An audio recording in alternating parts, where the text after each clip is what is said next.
Hello everybody, today is October 1st, 2013. Thanks for joining me today on the Moneybag 73 channel. Well, it's official. The government has shut its doors for non-essential services. At least 800,000 people are going to be furloughed and will be wondering how they're going to be putting food on the table because of the kids in Washington. Our elected officials can't come to an agreement on their overspending plan for the following year. And it's really incredible the theatrics that's going on in the political world. You can see on television, I haven't seen it so polarized in I don't know how long. I mean, it's in full force. Abraham Lincoln once said that a house divided cannot stand. Well, I mean, that's what's happening with the American sheeple. They're being divided on purpose. You see, the symbol for America is the American eagle. And the eagle has two wings, and you got two wings in politics, a left and a right wing. Well, there's two wings, and there's a head that's controlling both of those wings that most Americans aren't aware of. And I've gone into in other videos who's up there in the head of the eagle.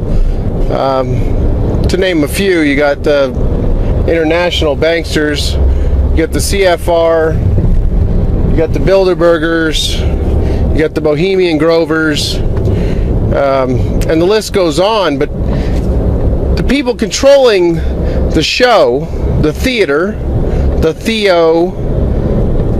like theology, God, and the the show, the God show, basically, the ones controlling the show behind the scenes,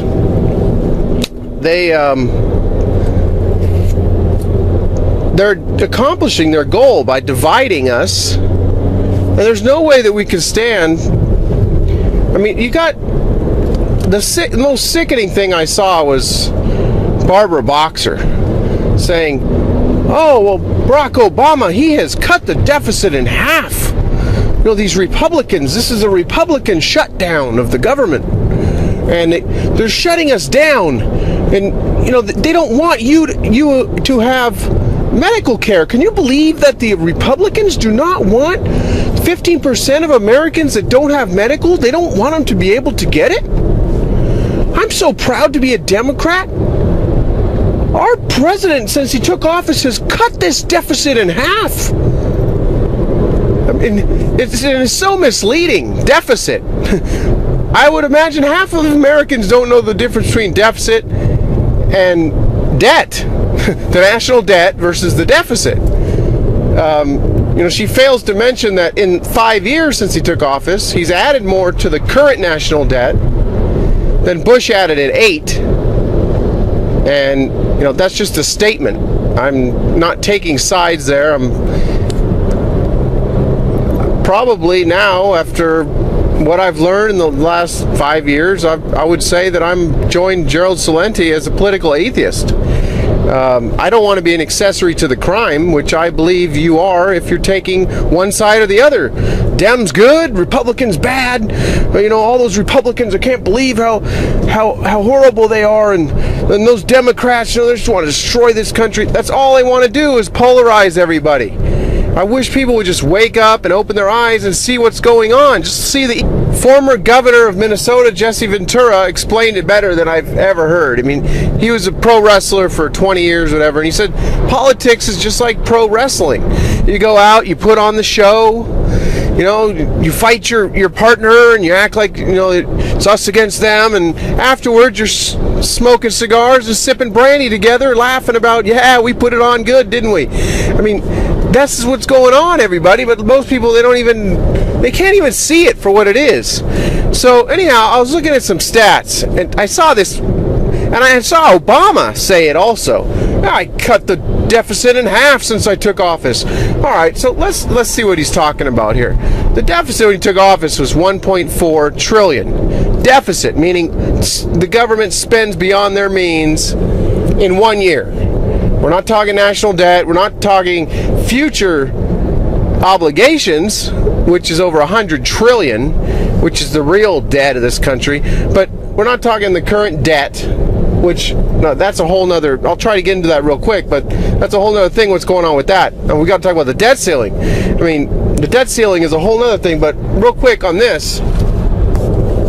So it was 1.4 trillion when Obama took office, and he said he was going to cut it in half. Well, now I think for fiscal 2013, which just ended yesterday, it was 750 billion or somewhat. So he basically came close to cutting it in half. But that 750 billion we spent beyond our means the past year, that's more than any other year ever of any other president in the history of the country. So, you know, it was only the 4 years under Obama that it was ever higher. So I was thinking, all right, come on now. Under Bush, we never spent over 750. No, it was like 450 billion was the highest year we spent beyond our means under Bush. So I said, all right, so I'm going to do some more research. And I looked, and I found some inflation-adjusted data all the way back to 1900. So, all right, good. World War II. I know we were spending beyond our means then. Inflation-adjusted. Went and looked at the data. 1943, we spent 54 billion beyond our means. Inflation adjusted is $737 billion. It's still less than his big cut in half that he just announced. He's cut it in half, and it's still more. We're spending beyond our means more than we did in World War II. I mean, come on. It's really incredible when you really look at what's going on. And I think it was 630 billion in 1944 beyond our means. So the Democrats are parading how they've cut the deficit in half, and the spending beyond our means we're doing now is still more than World War II era. So it's just ridiculous. It's so misleading. It's like inflation. You know, saying, oh, inflation's this and that. Inflation is expansion of the money supply and rising prices as a result of that. But that's not what they have people believe. They have them believe that rising prices is inflation to confuse all the sheeple. So anyhow, I'm going to have to cut this short, but I want to touch on the debt ceiling real quick.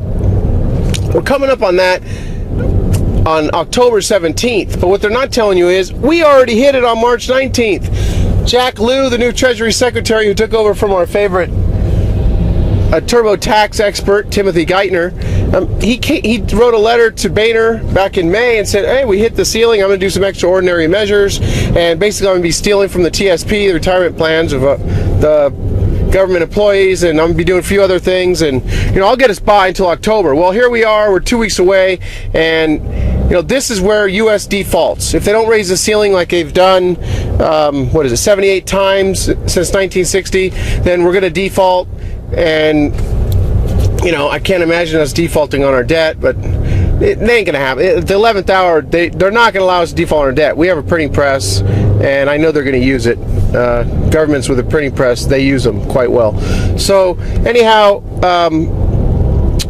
one last thing I wanted to talk about. You know, this Republican shutdown that we're having, you know, so-called Republican shutdown, is basically about Obamacare. You know, they're not wanting to fund Obamacare, and it's a $2.6 trillion situation. I'm sure it's going to benefit some people.